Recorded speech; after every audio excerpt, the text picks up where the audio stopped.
Hey there! If this is your first time listening to the podcast, please be aware you're going to be listening to three queer trans people in their late 20s talking about a variety of different topics.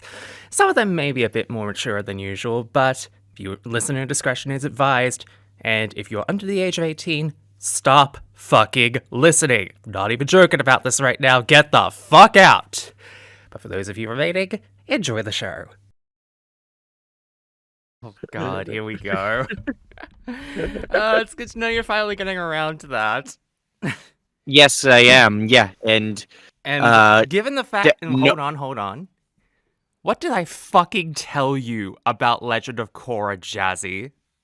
I already admitted Chaotically Queer Podcast. Yeah, now you gotta admit it in the chat, motherfucker. Are we live? No. Yes, we are. No, I'm saying you gotta admit it to Missy. Oh. What?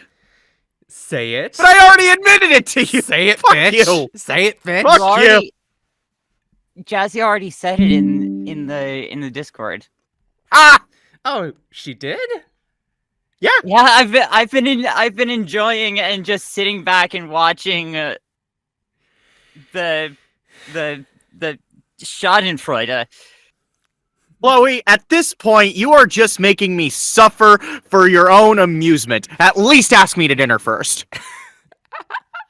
I mean... She's not making you suffer for her own entertainment. She's also making you suffer for everyone listening. Welcome, everyone, to the Chaotically Podcast. Were we on that time? No. God, we're just missing it today. Yeah, but, I guess I could just go ahead and just start this off by being all like, say it for the chat, say it for the people at home.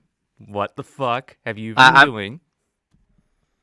I don't know what you're talking about, Chloe. What do you want me to admit? Fine, Chloe. I'll admit it. I'll finally admit it for all to hear. Welcome to the Chaotically Queer Podcast. Fuck off. Good. Did I do it? Very good. Look, I was recording. I did it? Look, I was recording that entire... Nobody listening is going to know, so I'm going to say it now. I just got caught jumping the gun twice. Well, I'll be up front. I was trying to get Jazzy to admit to it on recording because we've been recording this entire time. So who won that one, me or Missy? Missy. But I was trying to get you to fucking lost. admit... I was trying to get you to admit it by faking you out. Well, what do you want me to admit, Chloe? I'm confused. You might want to elaborate. That I lost. I lost forcibly twice. You know what? Fine. Okay, I'll drop the act. Fine. So, to start things off on this podcast, as listeners may know, Chloe We're not has dead. been... Yeah, first of all, we're not dead. That's wonderful. But Chloe has been trying to get me to continue Legend of Korra because I stopped at Season 2. Because Season 2 was really fucking bad. And I don't blame you. Both seasons were bad, to be fair, but Season 2 was just... Season 1 was just kind of little problems that built up for me, personally. Season 2 was just straight out awful. Season 2 is the genuinely bad season. I've gone on record to say that I can't even defend that shit. So, for a while, Chloe has been trying to convince me to drop my dislike of what I saw of Korra so far and go into Season 3 and finally give it a chance. And I think she's been doing this for a year, but I finally gave in. I like when people grovel to me.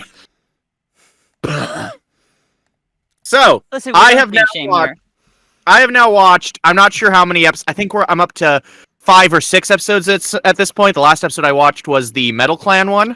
So you're about halfway on it, yes. Yeah, so I'm about halfway through Season 3. Do I have to admit it?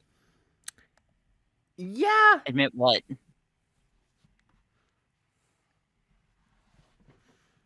Just Season say it 3 is already, pretty Jazzy. good. Oh my god. Admit what, Jazzy? Season 3 pretty good. What the fuck was that, Jazzy? Season 3 is pretty good. I fucking told you about this shit. So, like I said before, I massively dislike the first 2 seasons of Korra. Season 1 had some good ideas at play, but I don't think they came around cohesively. And even if they did, the ending of Season 2 is so goddamn... Or not Season 2, Season 1. The ending of Season 2 is bad too, but I'll get to that. The ending to Season 1 is so goddamn bad that I think it ruins any small praises I could give it. And Season 2 was just awful all around. Now, I do have my praises of Korra for the first half. I think the characters are pretty interesting for what they are. I don't think the writing does them much favors in either of the first 2 seasons, but they did enough that I was at least interested to see what their journey was going to go like. I get if that makes sense. I was interested in seeing more of them, if nothing else. So, and the thing that finally pushed me to watch The Legend of Korra, try to give it another chance, is all the shit I've been seeing about that new Netflix Avatar series. You have this very interesting motivation out of spite, and, like, I don't understand it, but I respect it. It's not necessarily out of spite. The thing I realized is, I had nothing to lose watching Korra, because I realized, even if Season 3 and 4 weren't good seasons, in my opinion, based on everything I was seeing of the Netflix series, it couldn't have been that bad. So I figured, hey, I have a new surge of positivity for it. This is this is as good a time as any to finally get back on it. And so I broke my 1 to 2 year long hiatus between watching the seasons of Korra. I briefly skimmed through Wikipedia articles to remember what I missed and relive the pain. Dark Avatar haunts me to this day. So, as allow me to continue the trend. I've seen I've seen Season 1 of Avatar: The Last Airbender, and I've seen none of Korra. You are missing so much good television, Missy. My God. Season 2 of I've been rewatching Avatar: The Last Airbender recently. I mean this with no hyperbole. Season 2 of Avatar might be one of the best seasons of television I've seen in my life. Wild. And it only gets better every time I go back. Season 2 is a near perfect season. Okay. The only time Season 2 slips is the Tale of Aang, but that's a small segment in an otherwise great episode, so... Yeah, and that's also an episode that has, Tale of Iroh in it. Oh, Tale of Iroh, yeah. Although I will say something about ATLA real quick. Can we finally admit Season 1 of ATLA is not as great as we remember it to be? I disagree. Okay, but bear in mind, it has a lot of mid-episodes in there. Yes, it has a lot of really good episodes in there, but there's a lot of really not-so-good episodes, like the one where Aang willingly withheld information about, Sokka Katara's parents. That's a character flaw, not a plot problem, though. That episode was fine.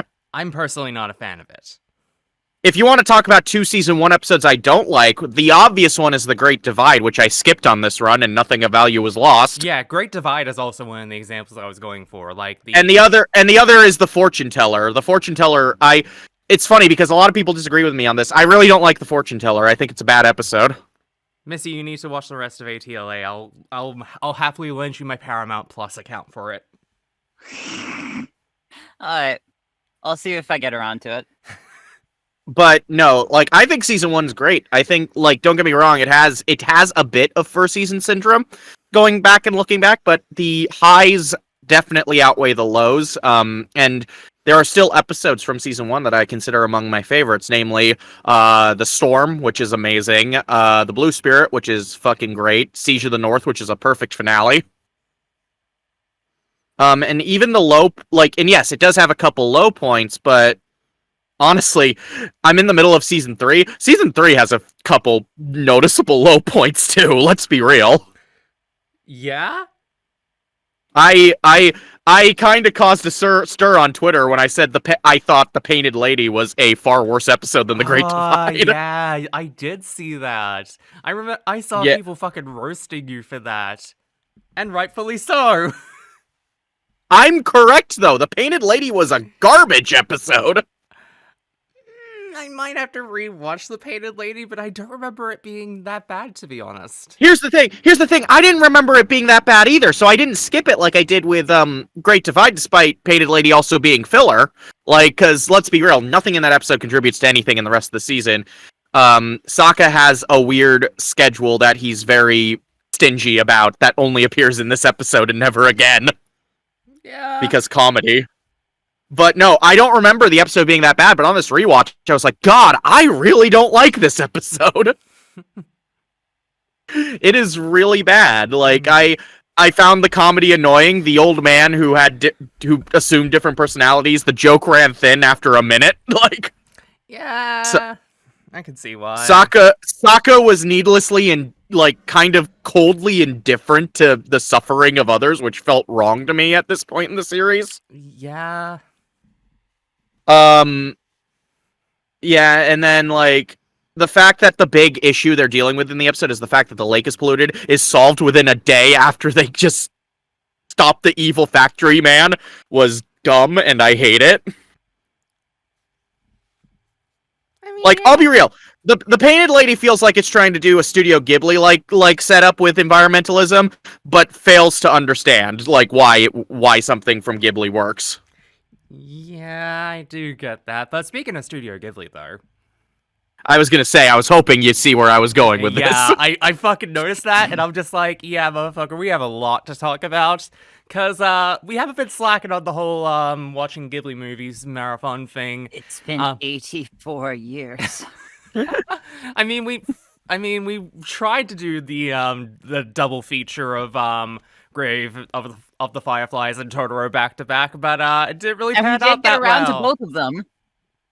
We did watch them though, like on separate days. Yeah, we did end up doing it. So here's your double feature in a review format. Yay! So I guess we should probably start off with the one that we actually watched first, which was Grave of the Fireflies. And boy fucking howdy, watching Grave of the Fireflies in the year of our Lord 2024 is certainly a fucking ride given the last 6 months. Yeah. I mean, well, yes. And also, Grave of the Fireflies is just like you could watch it at any time in the last 60 years and find a parallel. Wait, did you say 60 years? Did I say 60 years? I forget. Hang on. It sounded like you said 60. Did you mean to say 16? Because, like, Grave of the Fireflies came out in the 80s. I get what Missy's saying, though, is that there's a lot of horrific events. Like, while this is definitely centered on a real life historical event that is horrible that it happened, it's sad that it's applicable to a lot more than just that event and even stuff more recently. Like, oh yeah, if anything, it made it a lot more uncomfortable to watch it this time than literally any other time I've watched it in the last decade. Which is like, I think I was the only one of the three of us who had never seen it before. Yes, that's kind of the point of what we're doing this for. Yeah, I was gonna say I've seen every Studio Ghibli film at this point, so. But required viewing. There is a special tier that I have for movies that are very much like they're not made to be enjoyable. They are made to give a message. Capital M message. Yeah, I just want to say this right now before we I just want to say this right now before we get into anything else about this. Regardless of what we're about to say, and regardless of where we're about to place Grave of the Fireflies on this, because I remember where we put it in our personal and overall rankings as a podcast, Grave of the Fireflies should 100% be required viewing for anybody. Not just somebody who's wanting to watch every Ghibli film, but I feel like if you're an empathetic person, you should be fucking watching this. Like, this movie should be up there with, like, The You Day should see it at After least in once. terms of films that, like, politicians, I feel like, should be watching, because, like, this is very much, like, a showcase of the futility of war and what happens to those who are not on the front line.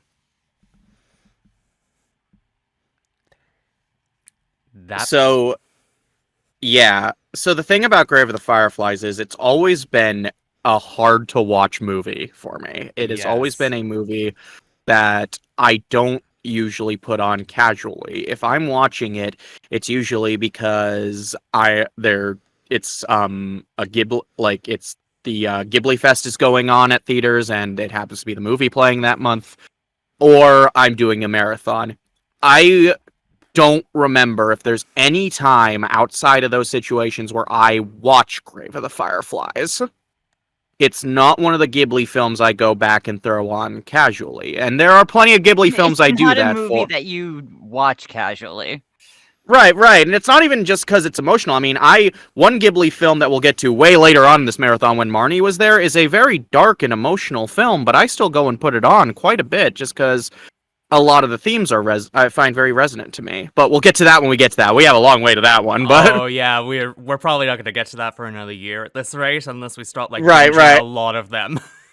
Right. I was gonna say I'll sing that one's praises when we get to it. But but the thing about Grave of the Fireflies, it's a very hard watch because a lot of it is centered on the suffering of children during a time where civilians were under constant bombardment through bombings and just all this bad stuff. Like, for those who are listening who don't know, Grave of the Fireflies takes place during the last days of World War II, where Japan is still in the war and suffering from bombings due entirely from the Allied forces.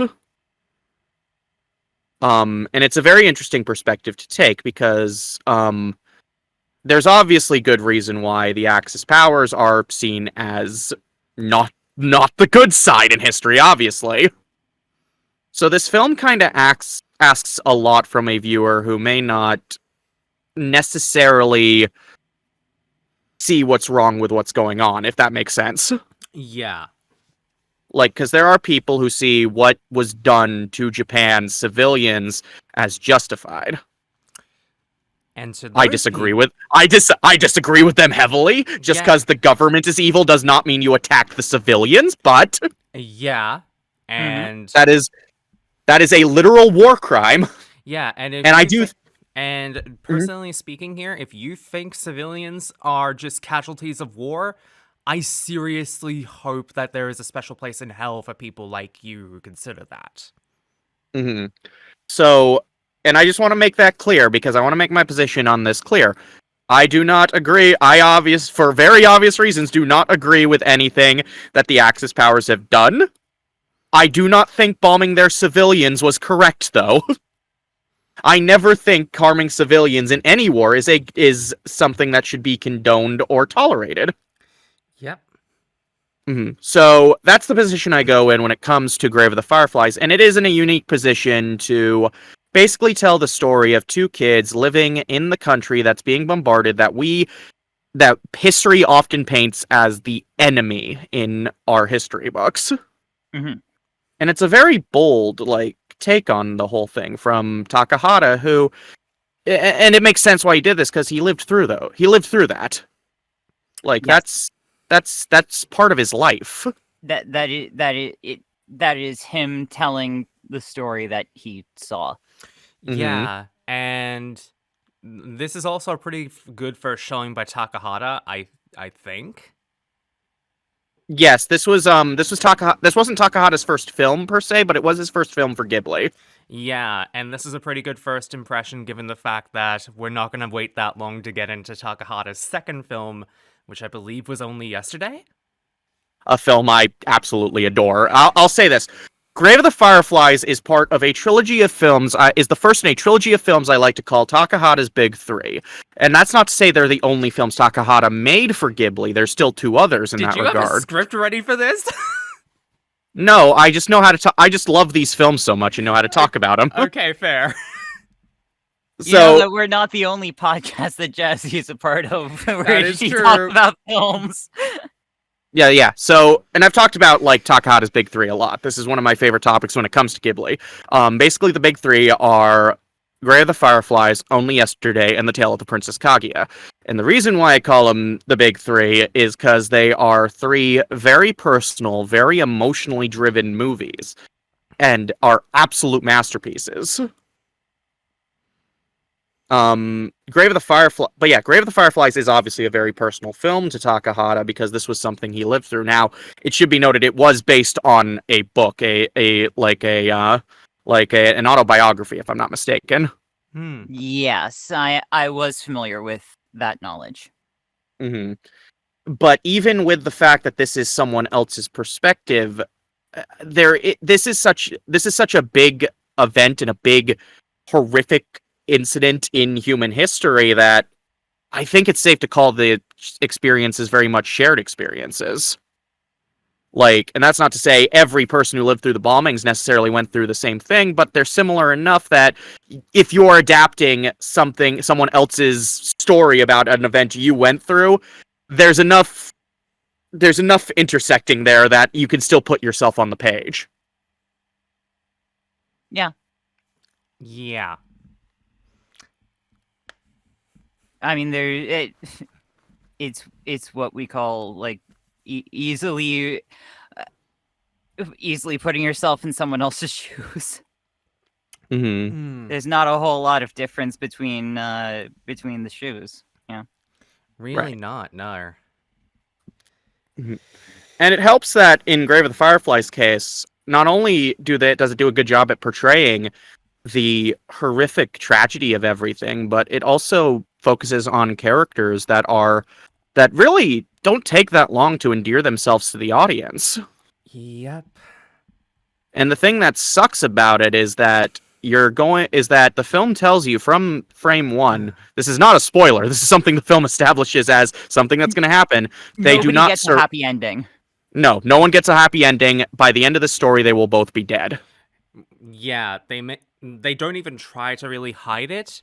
The first scene of the movie is literally like, well, essentially the movie is basically a flashback up until the moment that one of the main characters is essentially just found dead in a train station.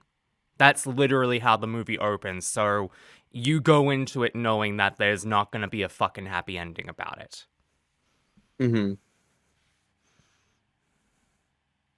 It should also be noted that Grave of the Fireflies is another case of two different dubs, though unlike Castle in the Sky, it's not a case of a soundtrack difference. There's literally two different dubs, years apart, with two different voice casts. Yeah, we watched the Sentai Filmworks dub, which I think is the better of the two dubs. Yep. I don't think the 80s dub is necessarily bad. It has its moments, but I think it is severely undermined by the actress they got to play the little girl, who does not sound like a child at all. No.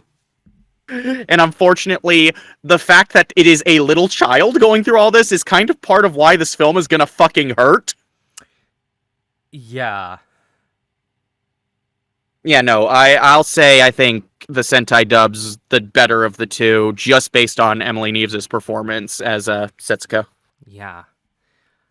That being said, though, with everything out of the way with that one, this one is ranking kind of low for me, to be honest, given everything.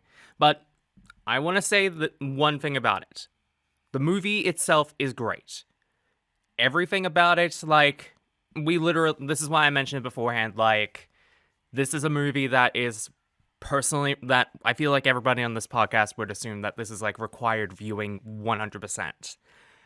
It's also a perfect 10 as far as I'm concerned, like, no hesitation. Yes. That being said, I don't think we really established the fact that rewatchability is a big factor into these rankings that we're doing with this one, or rather, we didn't really, like, put that into perspective with that one until we discussed the ranking for it. Right. What is our what is the criteria for ranking these Ghibli films on the watch through? For me, it's how excited would I be to put it on again. It's a rewatchability scale for me. Yep. For me, I base it more on ratings, but when I have to decide between like multiple films of the same rating, oftentimes rewatchability is the deciding factor. Yeah. So like as much as a lot of what we're going to say on here is basically just singing a lot of praises or just saying no it's not great. Also, we are ranking Ghibli films, some of the best, and even low on the tier is a very high bar to clear, and will easily pass many other films. Yeah. So with that being said, if you were to ask me if I were to ever put on Grave of the Fireflies anytime soon, fuck no. I would rather sooner put Nazca, Valley of the Wind, or the one we're Nausicaa. So we're comparing it to two. Yeah, Castle in the Sky, Nazca, and the movie we're about to get to, Totoro. Way before I would ever put on Grave of the Fireflies ever again. And it's not because I don't like it, it's because I only need to watch this like maybe once every few years. It's one of those films that like if I were to watch this movie once and never again, I would live happily. There's only one other movie that I feel like does that for me, and that's Requiem for a Dream. Mm-hmm. The thing about me with ranking Grave of the Fire, so we're not ranking Totoro just yet, just because we're about to get to it, but compared to Castle in the Sky and Nazca. Now, Nazca, I think I gave around an 8 or a 9, somewhere around there. Yeah. And both Castle in the Sky and Grave of the Fireflies, I give perfect 10s. So I think in that regard, I put Grave of the Fireflies in the middle of, just smack dab in the middle of that ranking, just because, again, I'm comparing it to to a film that tied with it in terms of the ranking. One is just more rewatchable to me than the other, but that's not at the fault of the movie. I think it would be, and while I do think it's better than Nausicaa, I will admit, I'm with you, Chloe, in that I'd sooner rewatch Nausicaa. Yeah.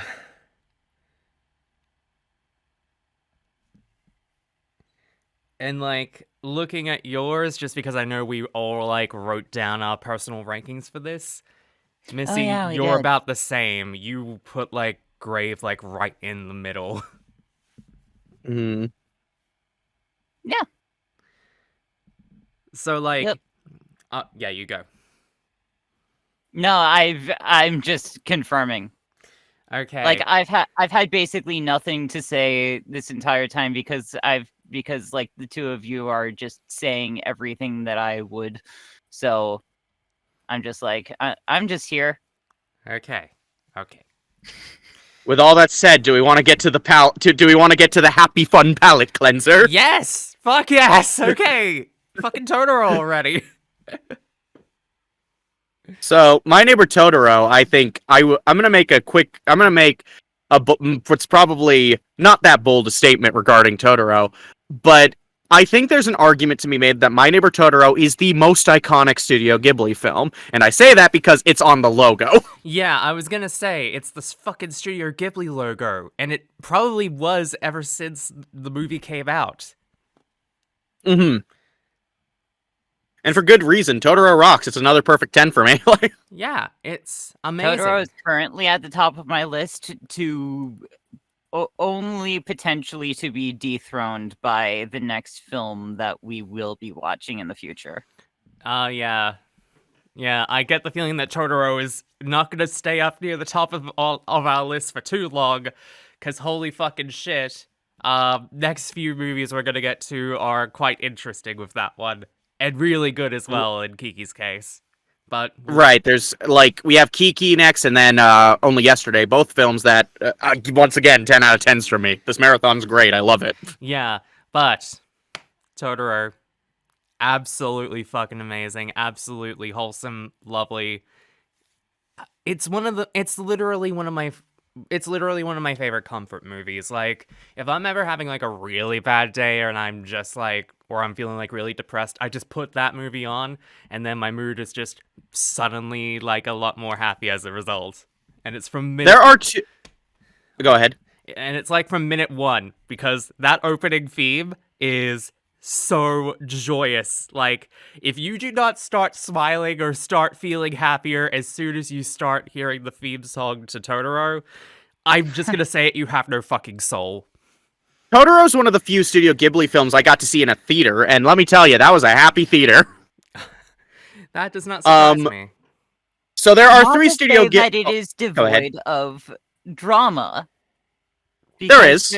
It does have that that moment of catharsis in it. Yes.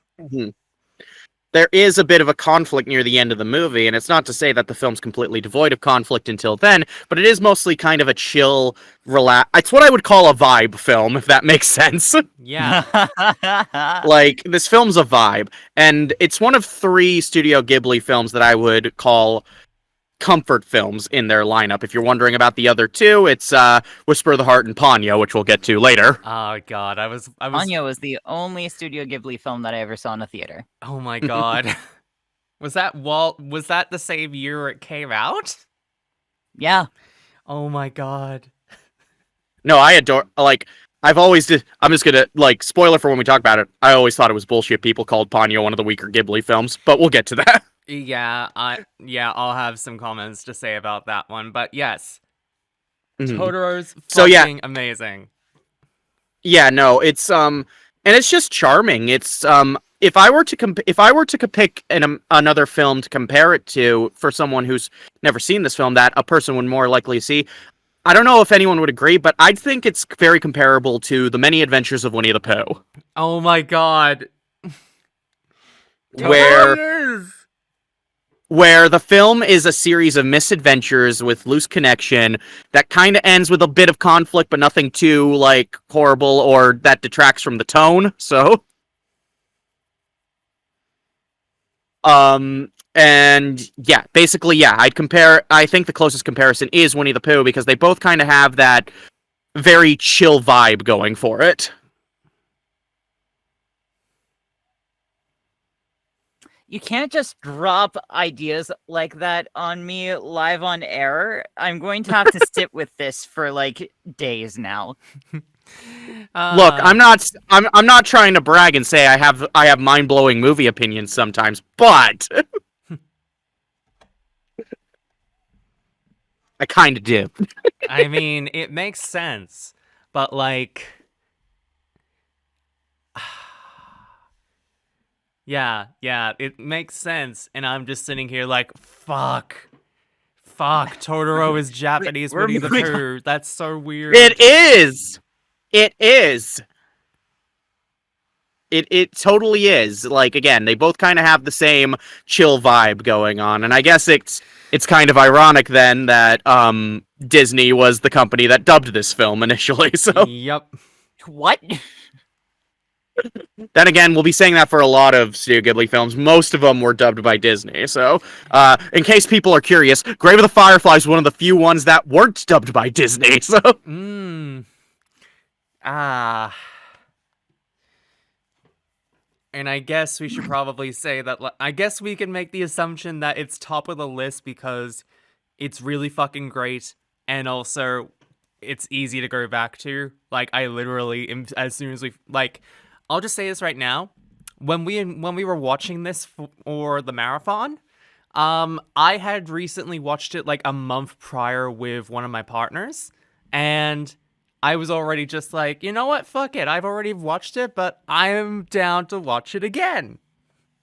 I think the funniest part of our viewing is during the bit near the end where the possibility of a child being in danger was brought up, and I think Missy was like, "Oh fuck." Yeah, Missy was having like PTSD because like fucking yeah, the last movie we watched. And here's the funny thing.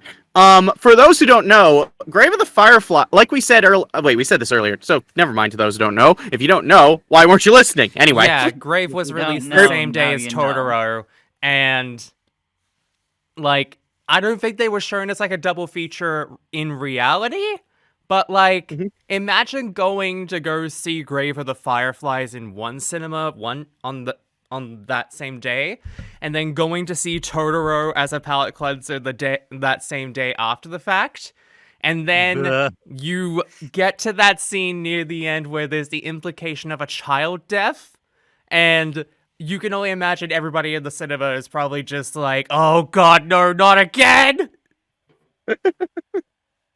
Also, for shits and giggles, here are some fun voice actor facts about both these movies. Oh boy. In Grave of the Fireflies, the bitchy aunt is voiced by Marcy Banner, otherwise known as the gay mom from Ghost Stories, my favorite role of hers. Oh my god. In My Neighbor Totoro, the father was voiced by Tim Daly, aka Superman. Yeah, makes sense.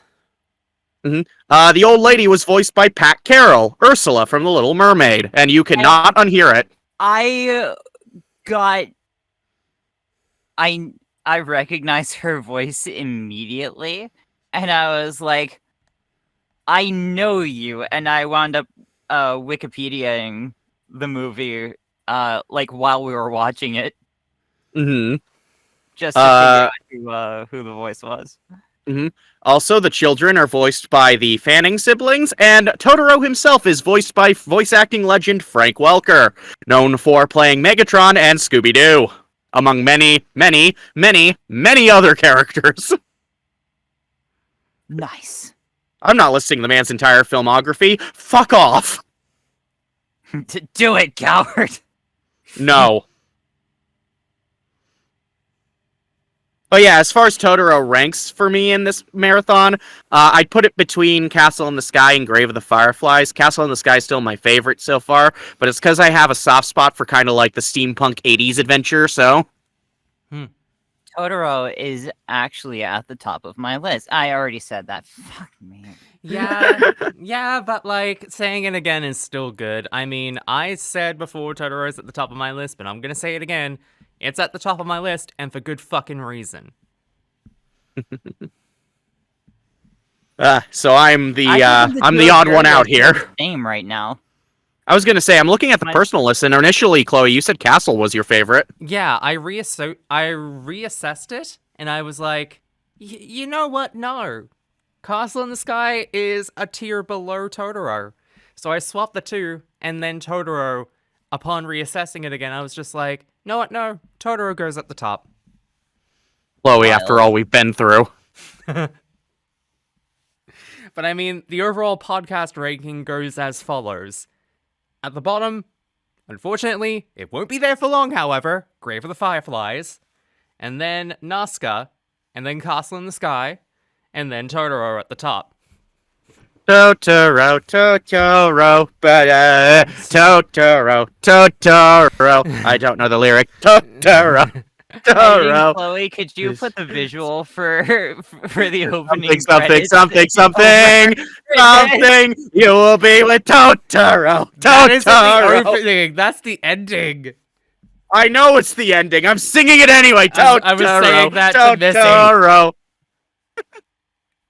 I was saying that to Missy. I don't know the goddamn lyrics. Jesus fucking Christ. So, I played a couple recently released games lately since we last did the podcast. Oh no! The two games I played were FF7 Rebirth, because of course I played Final Fantasy. Yep. I've still never played original FF7, nor the remake.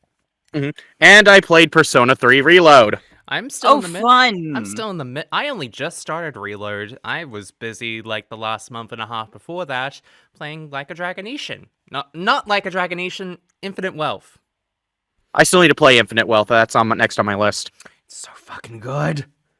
If you want my short opinion to the point, FF7 Rebirth, I'd give a 9. I liked a lot. I thought it was a great adaptation of the material from the original game it was covering. The character interactions were great, voice acting was flawless, gameplay was overall fun.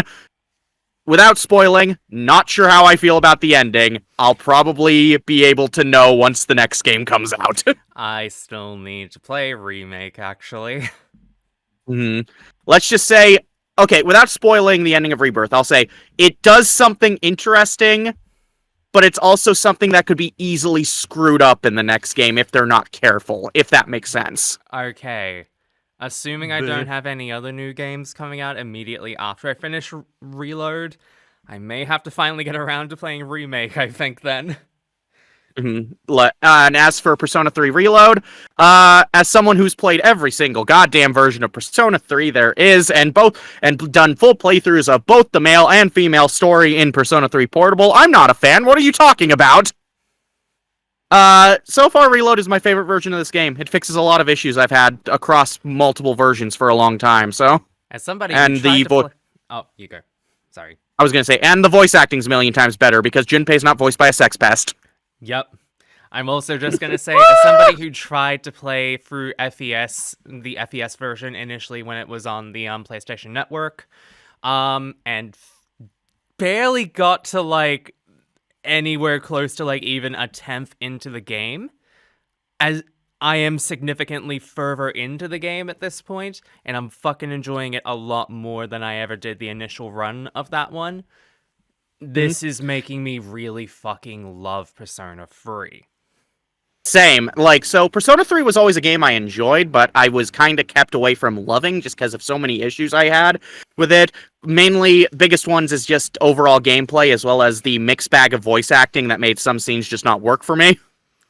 Yeah. Like mostly the Junpei and Aigis focus, the Junpei, Fuka, and Aigis focus scenes were pretty bad due to their voice acting.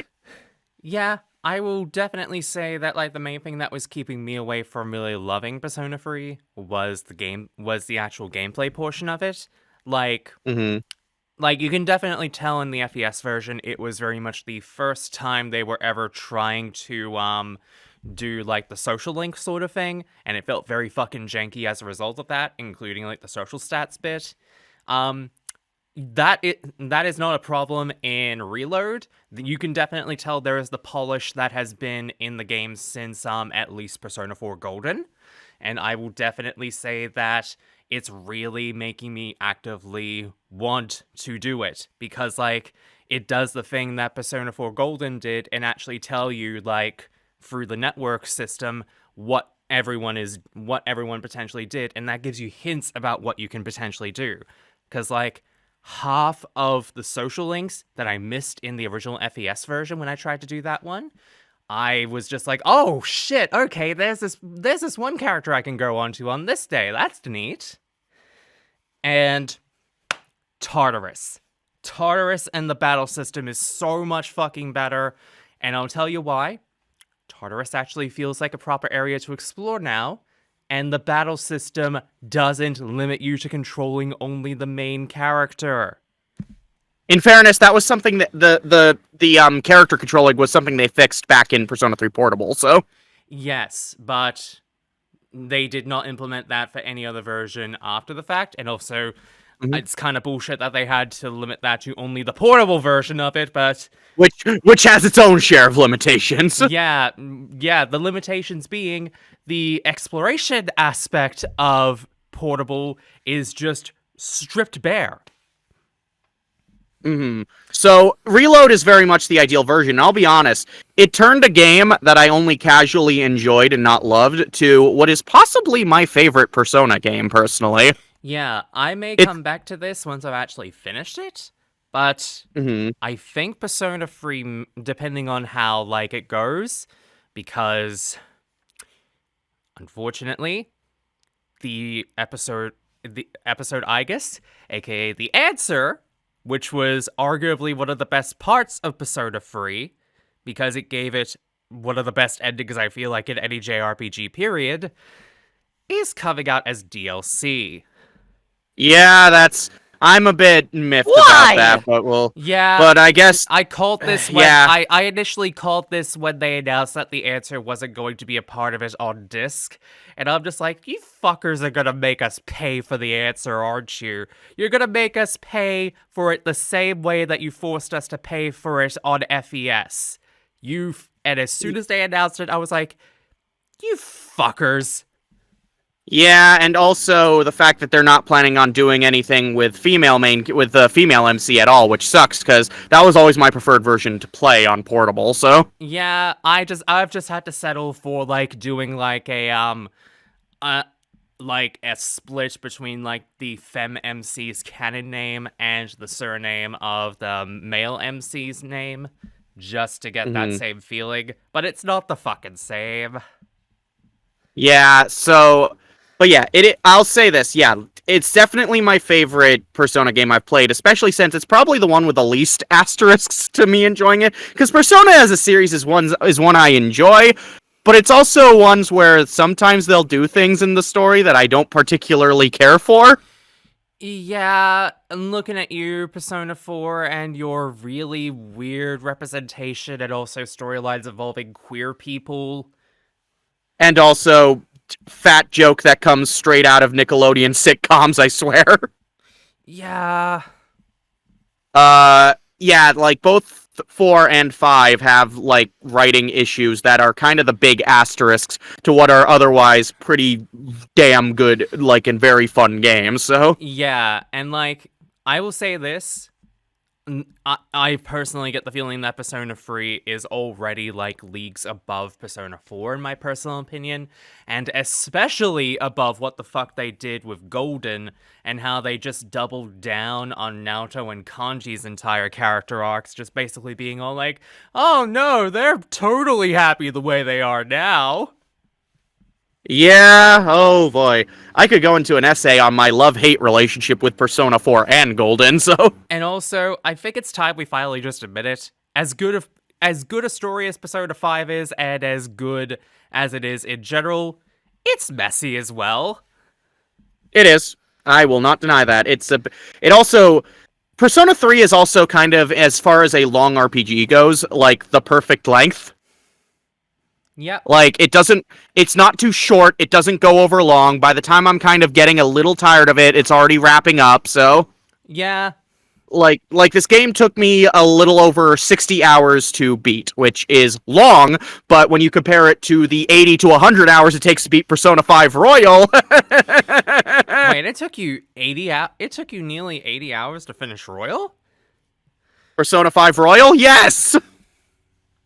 I'm gonna have to check my It's save file because I remember only doing it for like 60 hours on my run through. No, it is a long goddamn game. It is a game I can only play in bursts because it takes forever. Yeah, I'm gonna have to double check my save file from like 2020 because like Right. holy fucking shit, I do not remember Royal being that long. It is that long. It is a very long game, and there is a point where it starts to be a bit overkill. Yeah, As much as I love it, as much as I love its characters, as much as I love the story, with the exception of, I think the only big sour point of the story for me is always the Okumura dungeon arc, which, oh god. I mean, they at least made it tolerable in Royal. I remember playing it in OG Persona. No! I'm gonna disagree with you there. It is far worse in Royal. I mean, please tell me you actually played like the entirety of OG Persona 5. I did. I had played both versions multiple times. Like, they like Persona, like Okumura's Palace is equally bad for the most part in both versions of the game. But what makes Persona 5 Royal worse is that the boss fight is far worse. It is annoying, and the only way to make it easier is if you use an exploit where you increase the difficulty, because that makes sense, Atlas! Missy here in the meantime is just like, I have no horse in this race, I'm just enjoying this. I'm sorry, Missy. Yep. Point is, fuck the Okumura section, I hate it. Fair. But yeah, Persona 3 Reload has been really fun. I'm about nearly 10 hours into it at the moment, so I don't even think I'm even, like, close to being a fifth into the game at this point, but it feels really great. Also, just Persona 3 always had my favorite soundtrack, and my god, when I got to the school for the first time and heard the tune that plays when you go there, I just rush of nostalgia. I teared up a little. Nice. So, What have you been up to, Missy? yeah. I had a birthday. Oh, Yes. happy birthday! Yes, you did. I remember this. I believe I wished you one during the day, but happy birthday regardless. Thank you. And And yes, you you did wish me one during the day. And didn't you also do like a karaoke stream on your VTuber channel as part of that? I did, yes. Twitch.tv/Ozcyphara, spelled Ozcyphara. Funny enough, a bunch of voice actors do VTubing as well, and I am one of them. Hello. Yeah, I did my first live karaoke set on Twitch on my birthday, which could not have been better timed because like my body just decided to give up on me for a week straight after that. The only straight thing that my body will do. Heyo! And yeah, it was great. I am not risking re-uploading stuff. At least not publicly. I do have footage saved, fortunately. I learned some stuff and nothing catastrophic happened, which is wild for me because I'm kind of known for things going scuffed. Funny enough, I'm not a VTuber, but I've been streaming recently as well, so... Yeah, you've been streaming a bit more lately, haven't you? Specifically, I've been doing the Inanimate Insanity Watch streams, which have been Right, yes. immensely popular.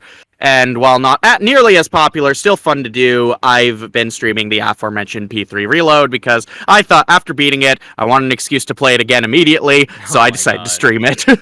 You know what? Very fair. I've been doing those, so I've been doing the II ones, like, with the assistance of my partner, Jordan, because I've been dealing with tech issues, and the P3 Reload streams I've been doing straight off the PS5, so mic quality on that one isn't great, but it is serviceable, so I am happy with that. Nice. Oh yeah. Speaking of consoles, I have a Switch now. You did tell me about this. I need to still get your friend card at some point. Oh, I need to get a Switch again because I don't know if I mentioned this on the podcast, but I had one once upon a time, but while I was living alone in Austin, but I had to sell it because I was so short on rent money. Yeah. You know what? That's a fair You just call. talked about that. I also had a Switch at one point, and I shared it. Well, it was a joint Switch between me and my sister, and it basically became her Switch. Nintendo, why the fuck do you only let one person have an island in Animal Crossing per Switch? Yeah, that kind of Jesus. fucking sucks.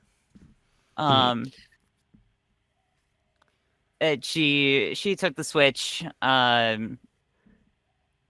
because she was the only one who really like used it. And now I have my own Switch, which is like, Well, that's good. for people who don't have for people who did not grow up with siblings and you were not forced to share pretty much everything fun that came into the home. Yeah. Yeah. It's the wildest ass feeling to have a thing that is purely for entertainment that you don't have to share. Yeah. How Yeah. many siblings do you have again, Missy? One. Imagine being the middle child and also having 2 other siblings. You get it. Yeah. So here's the thing with me. I do have siblings, but the thing about me is that by the time my mom and my stepdad married, my stepbrothers were already old enough and going to college, so I still lived the only child life. You have siblings, but you were not forced to grow up alongside them. Yeah, so you essentially got to have the only child experience despite having siblings. That GameCube was all mine. Incredible. But yeah, Chloe, you get it. Yeah, I get it arguably worse because, like, middle child syndrome. Middle child syndrome is real. We are right now like the opposite of that laughing wolves image. Instead, I'm the one laughing and you two are looking miserable. I'm laughing through tears. I am crying right now. No, Jazzy, you and I are laughing and Chloe is crying. Yes. I was treated like shit. I'm sorry. It's fine. It's fine. I'm working through it in therapy. But if you want to know something I've been going through that's misery, my friend Ash and I have been doing a marathon through every Razzie winner for Worst Picture. Oh, I haven't seen that on the house site. Has been going on, hasn't it?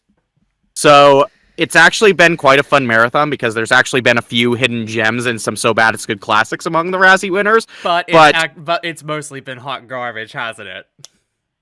Look, I'll admit, I really loved, in a very fun, bad movie way, I really loved the Halle Berry Catwoman movie. Yeah, it was so much fun. Yeah, look, but once you drop your braid off at the door, it's fun. Yeah, but before that, you have to watch Swept Away, and after that, you gotta watch Dirty Love, which are 2 miserable movies that I hated watching, and the latter of which I didn't even finish. Yeah, I saw that, and I was just like, yeah, that checks out. And it's funny, because no one who's been paying attention to this marathon faulted us for, like, not getting through all of Dirty Love. They were like, it was probably a mercy. It was a mercy killing. No, that one's easily the worst of what we watched so far. I didn't think it could get worse than Ghost Can't Do It, but my god. But as far as, like, Worst Picture winners that I've genuinely enjoyed so far, like I said, I really enjoyed Catwoman for what it was. That is S-tier bad movie for me. Yep. But I also unironically loved Hudson Hawk, which is just, if you don't know, it's kind of this dumb, cartoony action movie that Bruce Willis was in the 90s. And I don't understand why it was even up for Worst Picture when it's so enjoyable. My only experience watching it, or at least, like, my experience, like, having, like, some kind of, like, exposure to it was, like, through Film Brain's Bad Movie Beatdown back in the day. And I watched that review again after I saw your review of it, and I'm just like, yeah, it's not even really that bad. Yeah, no, it's a lot of fun. But you want to know how miserable this marathon has been in a lot of places? Plenty miserable. I've been seeing your tweets and letterbox reviews about it. If you've been paying attention to my best to worst ranking, you will know that Battlefield Earth, one of the most infamously horrible movies ever made, is not in my bottom 10. Yeah. That's how bad Battlefield goddamn Earth, one of the most commonly cited worst films of all time. Child's play. Complete child's play. I can sit through and enjoy Battlefield Earth on a so bad it's good level, at the very least.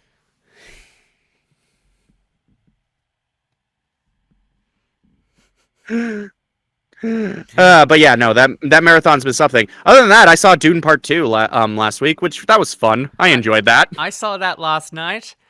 Really good. Still too fucking loud, honestly. I saw it in IMAX. Imagine how I felt. Oh, you are you hearing okay a week later? What?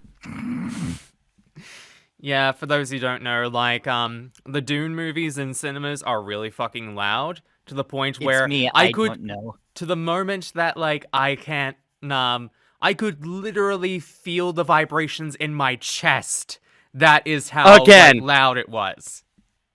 Yikes. It was, yeah. I felt a bit overwhelmed by the end of it after seeing an IMAX. I'm not gonna lie. So if you have, just as a general warning, if you're still thinking of seeing it, if you have like issues of sensory overload, just keep that in mind. Yeah. And also, I also waited a long time to go see it because, as I discussed with Missy last night, I was specifically waiting for the crowds to die down so that we could go to a more COVID safe screening for it, where it wasn't so fucking cramped. My friend Ash was visiting, and we decided, because I hadn't seen part one before that point, so that day we watched part one like on our TV. And so I also saw part one for the first time, which that was like, both of these movies are really good. I enjoy them quite a bit. I'm kind of sad I slept on part one for so long, but a couple weeks prior, we also watched the David Lynch film, which was an experience. Like, it's great. It's not.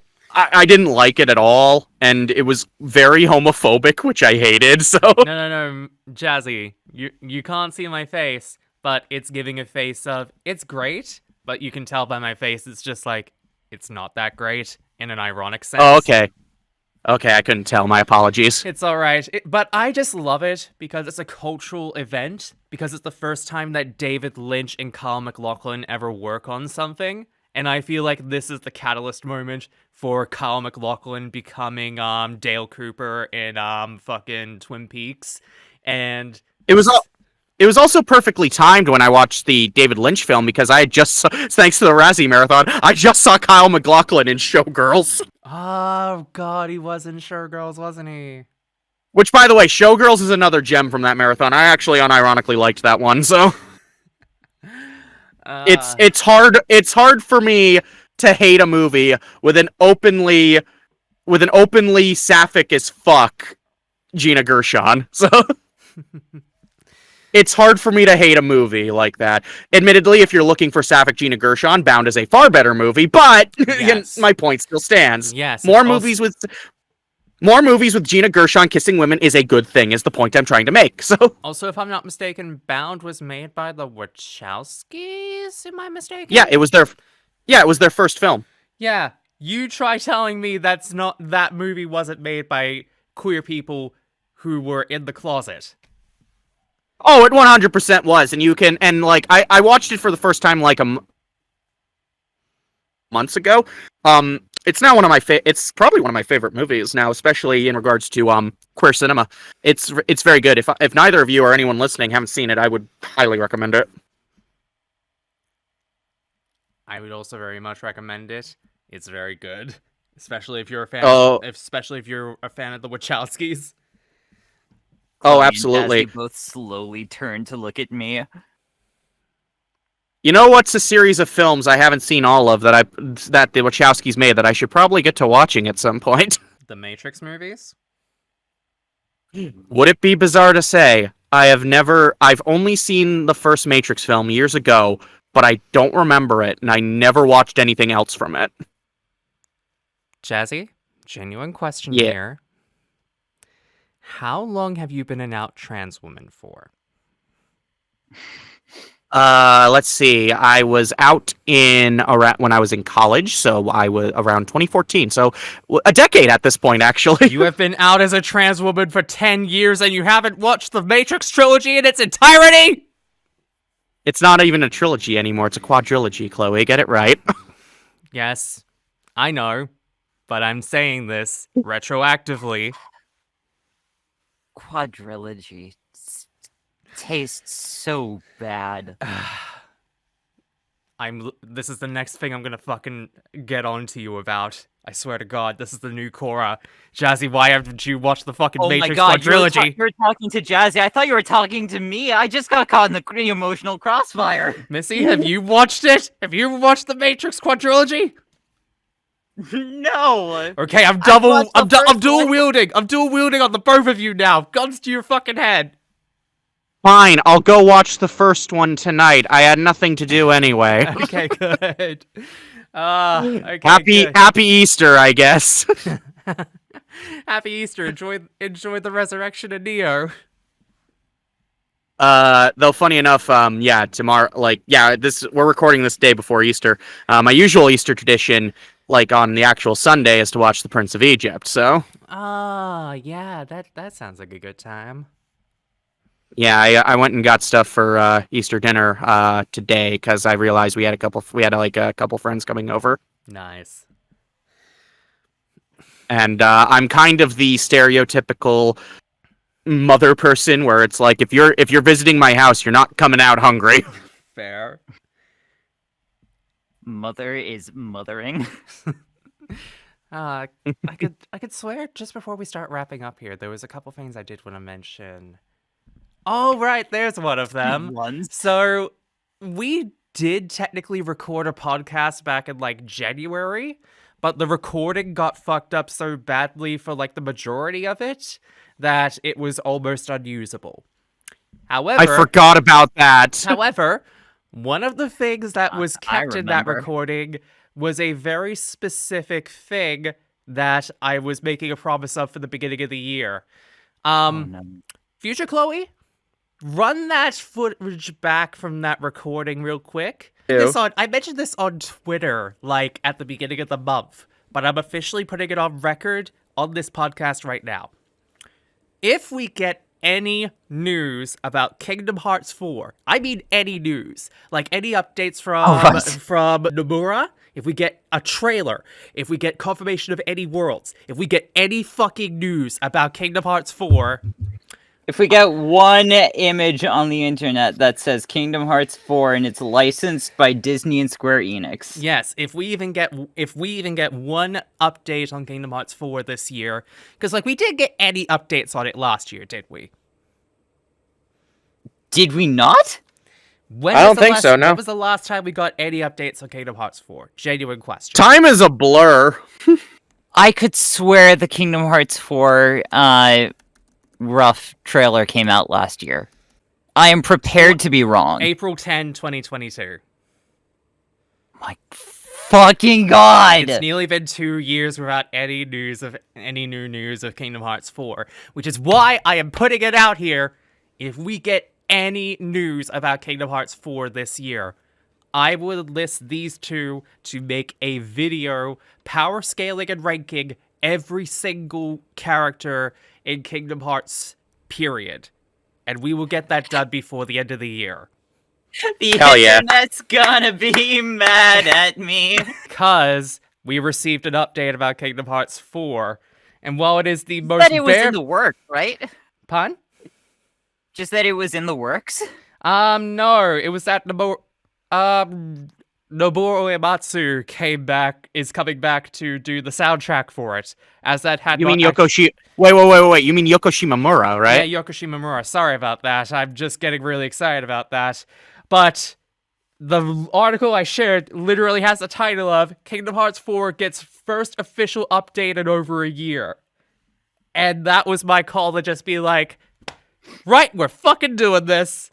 So, I can't wait to not be the only person in this podcast who's made the internet angry. It's feeling lonely, if I'm being real. So at some point before the end of 2024, expect a power scale ranking video on every character in Kingdom Hearts 4. And trust me when I say, it's gonna be hell.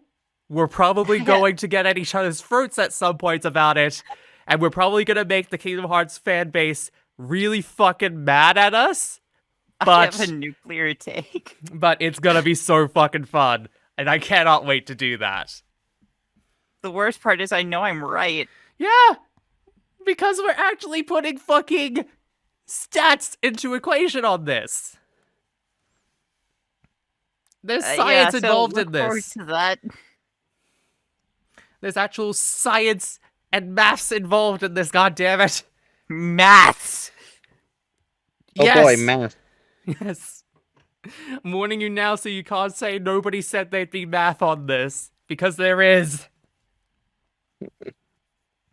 But yeah, that is a big thing to look forward to before the end of the year. I don't know when, but it's gonna be a thing. I don't know how. I was gonna. God damn it, Missy! But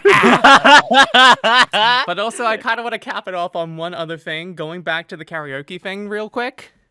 Yeah. I have found something about myself, or like my online presence again, that scared me a little bit. Oh no. So, about when I was in high school, like a decade ago, well over a decade ago, this is during my prime weeb days, mind you. I used to go back and forth with a friend of mine on like MSN Messenger, and we would like record like karaoke's to openings and endings of animes back in the day. And we would just do that. We would just bounce that around back and forth just for fun. And I loved that so much that when we stopped doing that after a while, I had an itch that needed to be sedated. And I guess I should also say, as for context, I used to browse around on 4chan's A board back in the day.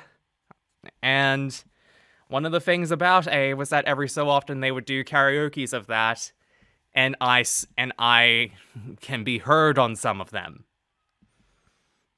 Huh. Yeah.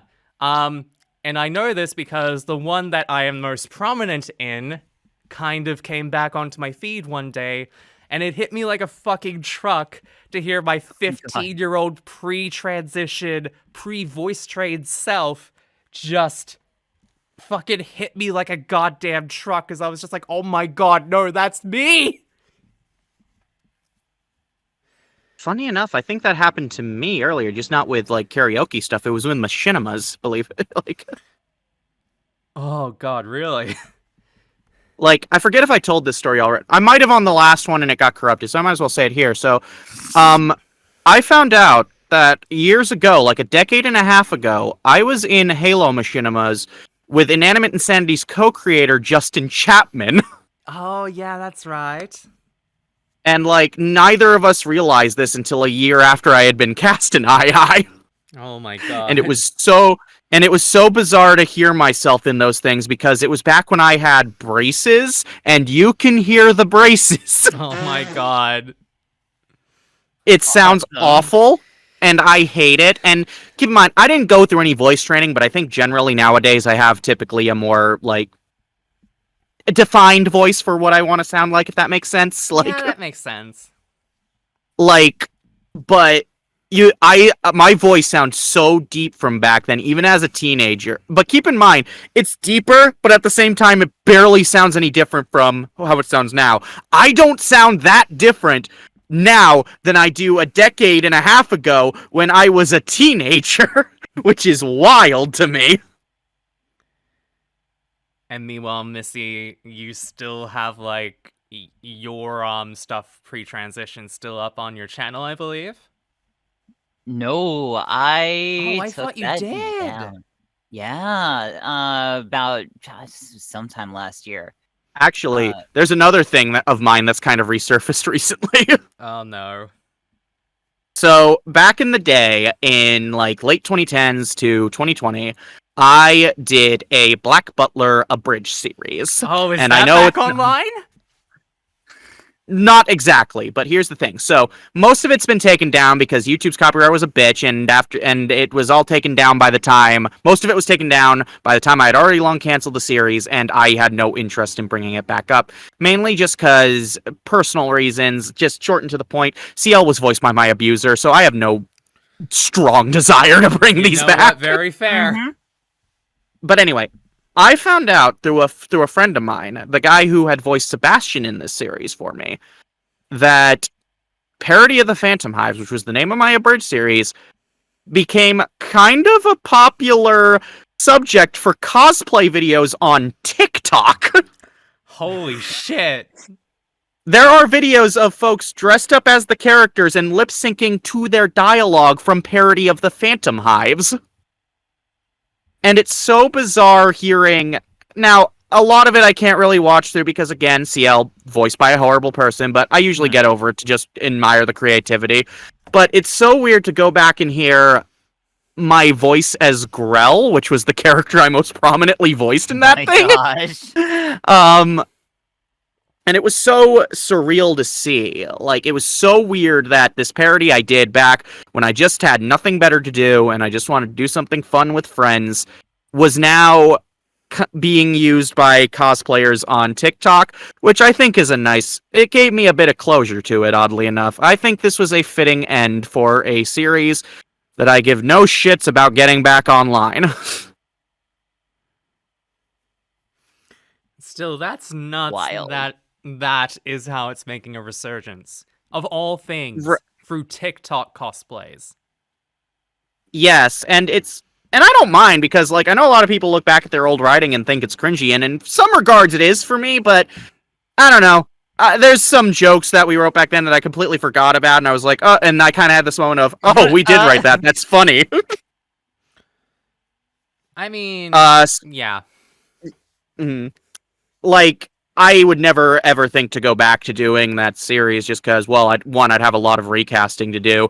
Two, just editing that series is always the most stressful experience of my life, so. Yeah.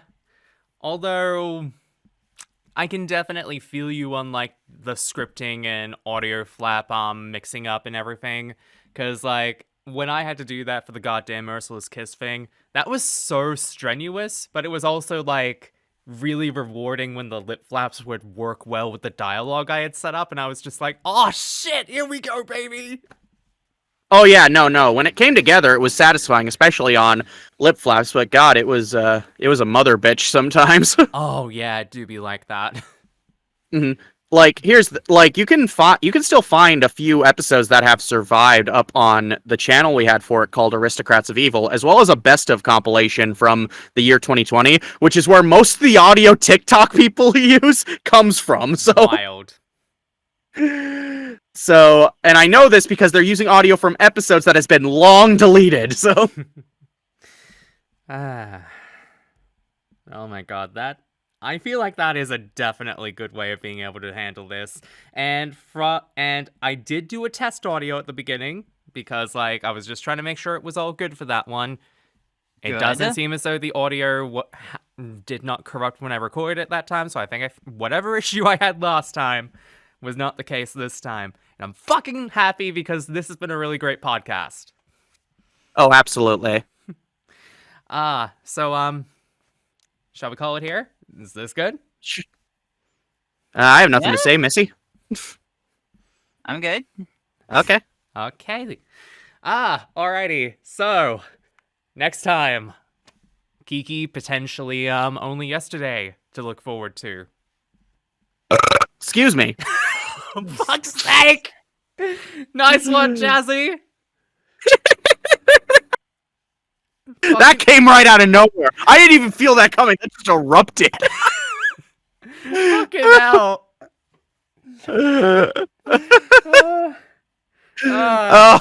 I guess for me, Missy, Jazzy, and Jazzy's fucking burps, apparently.